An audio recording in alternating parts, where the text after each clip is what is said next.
گھر میں جو مغز ماریاں ہوتی ہیں، چک چک چک چک ہوتی ہے، کبھی کام کاج کے اوپر تو کبھی کاروبار کے اوپر، کم آمدنی کے اوپر، یا کھانے پینے پکانے کرنے کے اوپر ٹائمنگ پر ملنا نہ ملنا، یا خواہشیں پوری نہ ہونا، یہ فرمائشوں کا لوڈ ہو جانا، قرضے کا بورجھ آ جانا، یہ ساری چیزیں جو اس میں کھچکھچاؤ کی کیفیت پیدا ہوتی ہے، پھر آپس میں جیسے کہ وہ لڑائی جھگڑے کا ایک ماحول پیدا ہوتا ہے.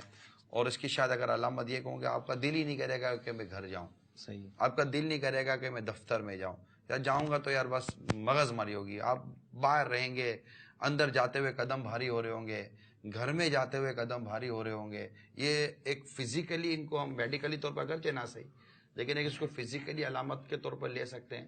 یعنی فلاں سے ملنے جاؤں گا تو یار بس مغز ماری ہوگی، یار مطلب وہ بات ہی نہیں سے کرتا، صحیح لڑتا رہتا ہے یار. اب ایسی صورتحال اگر والدین نے اپنی اولاد کے ساتھ رکھی ہے، یا اولاد نے والدین کے ساتھ رکھی ہے، بچوں کے ابو نے بچوں کی امی کے ساتھ رکھی ہے، بچوں کے امی نے بچوں کے ابو کے ساتھ رکھی ہے، یا آفیسز کے اندر اگر ایسی کوئی کیفیت آپ نے پیدا کی ہے، تو اول تو اس سے پروفیشنلی آپ کی پرفارمنس ختم ہو جاتی ہے. اس کو رش میں بھی عجیب فیل ہوگا، اس کو بس میں بھی عجیب فیل ہوگا، ایک کراؤڈ ہوگا، وہ بس اس کو پریشانی ہوتی رہے گی، وہ ٹینشن لے گا، دباؤ لے لے گا. مدنی چینل کے ناظرین، پیارے پیارے میٹھے میٹھے اسلامی بھائیوں، اس کیفیت سے باہر آئیے. آپ مجھ سے پوچھیں گے ہو سکتا ہے بھائی اس کیفیت سے کیسے باہر آئیں. میں آپ کو چند ایک مدنی پھول عرض کرتا ہوں، میں ایسے ہی ایک اپنے حسن ظن پر مبنی. اول یہ کہ کثرت کے ساتھ درود پاک پڑھتے رہیں، کہ جو ایک بار درود پڑھتا ہے اللہ تعالیٰ اس پر 10 رحمتیں نازل فرماتا ہے. کثرت کے ساتھ درود پاک پڑھتے رہیں. پھر ہو سکے تو با وضو رہیے،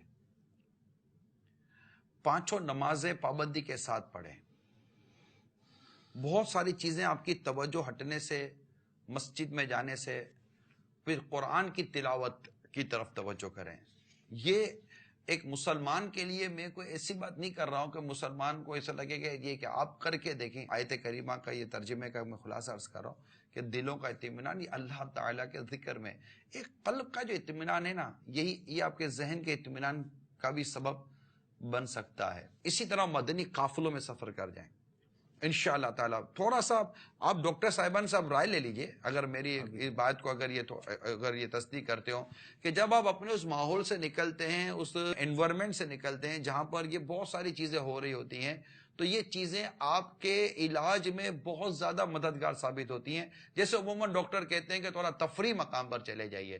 ان کو کوئی تفریح مقام کے، ان کو وہاں کے پارک کی ٹکٹ کے پیسے تھوڑی ملتے ہیں ڈاکٹر صاحبان کو. یہ جسٹ آپ کو اس ماحول سے نکال کر ایک ایسے ماحول کی طرف لانا چاہ رہے ہیں جس کے بارے میں ڈاکٹر کی یہ سائنس ہے کہ جناب وہاں پر آپ تھوڑا ایزی ہو جائیں گے اور بہت سارے مسائل سے آپ نکل جائیں گے. دعوت اسلامی آپ کو مدنی قافلے کی دعوت دے گی، ہفتہ وار اجتماعات کی دعوت دے گی، اس طرح کے عاشقان رسول میں بیٹھنے کی دعوت دے گی. میری مدنی التجا ہے مدنی چینل کے تمام وہ ناظرین سے، اسپیشلی جو اس طرح کے دیگر مسائل کا شکار ہیں، خصوصیت کے ساتھ عمومی طور پر ہر ایک کے لیے دعوت ہے. آپ ایک ماہ کر کے تو دیکھیں. چلے ماہ رمضان میں اعتکاف کی نیت کر لیں، یہ کر لیں، ٹھیک ہے. ماہ رمضان میں اعتکاف کی نیت کے لئے پورا مہینہ مسجد میں آ کر بیٹھ جائیے، تو تھوڑا عاشقان رسول کی صحبت مل جائے گی اور علم دین والا ماحول ملے گا، مسجد کا ماحول ملے گا. اللہ نے چاہا تو آپ کی طبیعت میں فرق آئے گا، آپ دیکھ لیجئے گا.